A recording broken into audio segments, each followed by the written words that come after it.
សេចក្តីប្រកាសព័ត៌មានរដ្ឋលេខាធិការដ្ឋានកិច្ចការព្រំដែនមានកិត្តិយសសូមជម្រាបជូនជនរួមជាតិនិងសាធារណជនជាតិអន្តរជាតិទាំងអស់ឲ្យបានជ្រាបថាគណៈកម្មការចម្រុះខណ្ឌសីមាព្រំដែនគោក JBC ភាគីកម្ពុជាបានបញ្ជូនកំណត់ទូតជាថ្មីម្ដងទៀតកាលពីថ្ងៃទី23ខែកុម្ភៈឆ្នាំ2026ទៅគណៈកម្មការ JBC ភាគីថៃដែលមានខ្លឹមសារដូចខាងក្រោម 1. ស្នើចាត់បញ្ជូនក្រុមវាស់វែងចម្រុះ JSTS នៃភាគីទាំងពីរចុះលើដីជាក់ស្ដែងនៅការបរិច្ឆេទសមស្របណាមួយចន្លោះពីថ្ងៃទី1ដល់ថ្ងៃទី7ខែមីនាឆ្នាំ2026ដើម្បីបន្តអនុវត្តការងារបោះបង្គោលបណ្ដោះអាសន្ននៅកំណាត់ខ្សែព្រំដែនចន្លោះបង្គោលព្រំដែនលេខ42ដល់47ស្ថិតក្នុងភូមិសាស្ត្រភូមិជោគជ័យនិងភូមិព្រៃច័ន្ទស្រុកអូជ្រៅខេត្តបន្ទាយមានជ័យ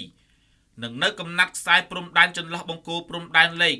52ដល់59ស្ថិតក្នុងភូមិសាស្ត្រស្រុកកំរៀងខេត្តបាត់ដំបងព្រមទាំងសាងសង់ឡើងវិញនៅបង្គោលព្រំដែនចំនួន15តាមគំរូដើមបង្គោលចំនួនបារាំងនៅទីតាំងដើមដែលភាគីទាំងពីរបានឯកភាពគ្នា 2. ស្នើចាត់បញ្ជូនក្រុមវាស់វែងចម្រុះ JSTS នៃភាគីទាំងពីរ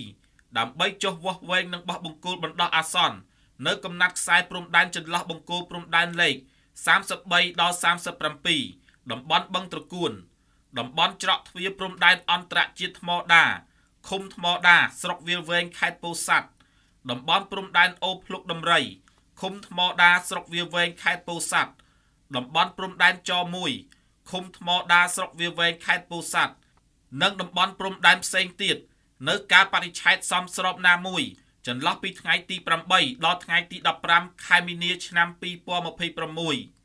3. ស្នើចាត់បញ្ជូនក្រុមវាស់វែងចម្រុះ JSTS នៃភាគីទាំងពីរដើម្បីចុះវាស់វែងនឹងខណ្ឌសីមាលើដីជាក់ស្ដែងនៅកំណាត់ខ្សែព្រំដែនចន្លោះបង្គោលព្រំដែនដែលបានឯកភាពគ្នាខ្សែព្រំដែនដើរតាមផ្លូវទឹកនិងខ្សែព្រំដែនជាបន្ទាត់ត្រង់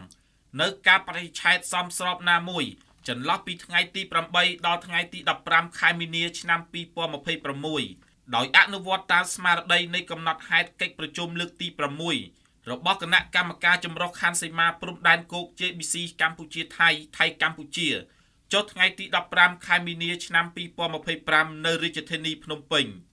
4. ស្នើឲ្យមានការរៀបចំកិច្ចប្រជុំក្រុមប្រតិបត្តិការ OG កម្ពុជាថៃលើកទី12និងកិច្ចប្រជុំអនុគណៈកម្មការបច្ចេកទេសចម្រុះព្រំដែន JTSC កម្ពុជាថៃលើកទី5នៅអំឡុងសប្តាហ៍ទី1ខែមីនាឆ្នាំ2026និងកិច្ចប្រជុំពិសេសរបស់គណៈកម្មការ JBC នៃភាគីទាំងពីរនៅអំឡុងសប្តាហ៍ទី2ខែមីនាឆ្នាំ2026 5. គណៈកម្មការ JBC ភាគីកម្ពុជាបានតវ៉ាប្រឆាំងយ៉ាងដាច់អហង្ការទៅនឹងសកម្មភាពឈ្លានពាននិងកាន់កាប់ទឹកដីកម្ពុជាដោយខុសច្បាប់របស់យោធាថៃព្រមទាំងការបន្តធ្វើសកម្មភាពរំលោភបំពានលើបូរណភាពទឹកដីនិងអធិបតេយ្យកម្ពុជាដោយបង្ហោះដ្រូនរាយបន្លាលួសដាក់ទូកុងតឺន័រដោតទង់ជាតិថៃជីកប្រឡាយសាងសង់ផ្លូវនិងលេនដ្ឋានបដូរឈ្មោះផ្លូវជាតិលេខ58របស់កម្ពុជាសកម្មភាពកែប្រែបរិស្ថានព្រំដែននៅតំបន់ប្រាសាទតាមាន់និងប្រាសាទព្រះវិហារឈូសឆាយបំផ្លិចបំផ្លាញលំនៅឋាននិងទ្រព្យសម្បត្តិប្រជាពលរដ្ឋកម្ពុជានិងហាមឃាត់មិនឲ្យប្រជាពលរដ្ឋកម្ពុជាវិលត្រឡប់ចូលរស់នៅក្នុងលំនៅឋានរបស់ពួកគាត់វិញសកម្មភាពទាំងនេះគឺជាការរំលោភយ៉ាងធ្ងន់ធ្ងរលើច្បាប់អន្តរជាតិធម្មនុញ្ញអង្គការសហប្រជាជាតិធម្មនុញ្ញអាស៊ាន MOU ឆ្នាំ2000កំណត់ហេតុកិច្ចប្រជុំរបស់គណៈកម្មការ JBC និងកិច្ចព្រមព្រៀងទាំងឡាយដែលភាគីទាំងពីរបានឯកភាពគ្នានាពេលកន្លងមកជាពិសេសរំលោភលើសមត្ថកិច្ចរបស់គណៈកម្មការ JBC ឆ្លៀតក្នុងឱកាសនេះរដ្ឋលេខាធិការដ្ឋានកិច្ចការព្រំដែនសូមបញ្ជាក់ជូនជាថ្មីដល់ជនរួមជាតិនិងសាធារណជនជាតិអន្តរជាតិទាំងអស់ឲ្យបានជ្រាបថាគណៈកម្មការចម្រុះខណ្ឌសីមាព្រំដែនគោក JBC កម្ពុជា